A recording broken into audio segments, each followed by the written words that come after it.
শোনো, আমি তোমার মা বাবার সঙ্গে একসঙ্গে থাকতে পারবো না। হয় তুমি আলাদা বাড়ি নাও, সেখানে আমাকে নিয়ে চলো, না হয় মা বাবার সঙ্গে আলাদা হয়ে যাও। কি বলছো তুমি? এসব তো আমি স্বপ্নেও ভাবতে পারি না। পারো না তো এখন থেকে ভাবতে শেখো। ভাবতে শেখো মানে? যে মা আমাকে জন্ম দিল তাদের সঙ্গে আলাদা? না না না, এটা কোনোভাবেই সম্ভব না। আর শোনো, যদি আমার কথা না শোনো না, আমি কিন্তু সুইসাইড করবো আজ রাতে। পূজা, মা, কোথায় তুমি?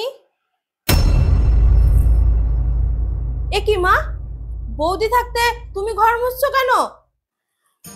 কি রে মা, তুই আয় আয় আয় আয় আয় আয় বস। তো মা, হঠাৎ করে কই ফোন টোন করিস নি তো? বাড়িতে সব ভালো আছে তো? হ্যাঁ মা, সবাই ভালো আছে। আর তুমি কেমন আছো?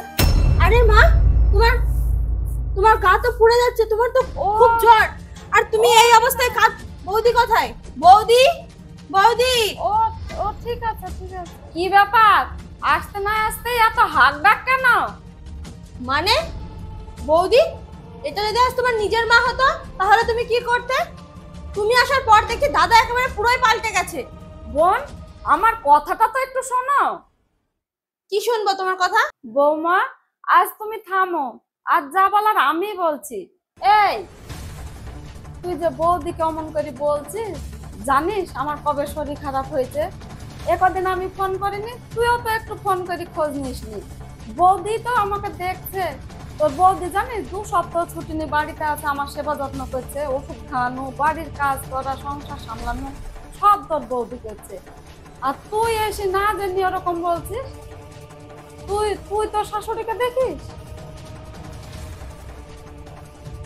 তুই তো একটু শুধরালিনি রে মা, তুই তো আগের মতোই থেকে গেলি। তুই তো শাশুড়িকে একটু দেখছিস?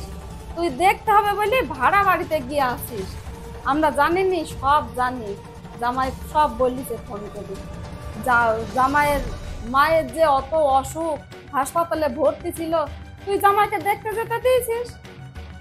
তুই কি ভাবছিস যে আমরা কিছু জানিনি? আমরা সব শুনেছি। না মানে মা, ওই বাড়িতে অনেক কাজ তো, আজ তোমার মায়ের জ্বর এসছে, তোমার দেখে খুব কষ্ট লাগছে।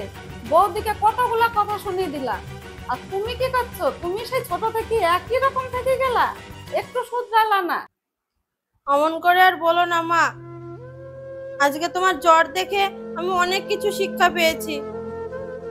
আমি নিজেকে চেঞ্জ করার চেষ্টা করছি মা। তাহলে আজকে আসি, আবার পরে একদিন আসবো। আসছি বৌদি।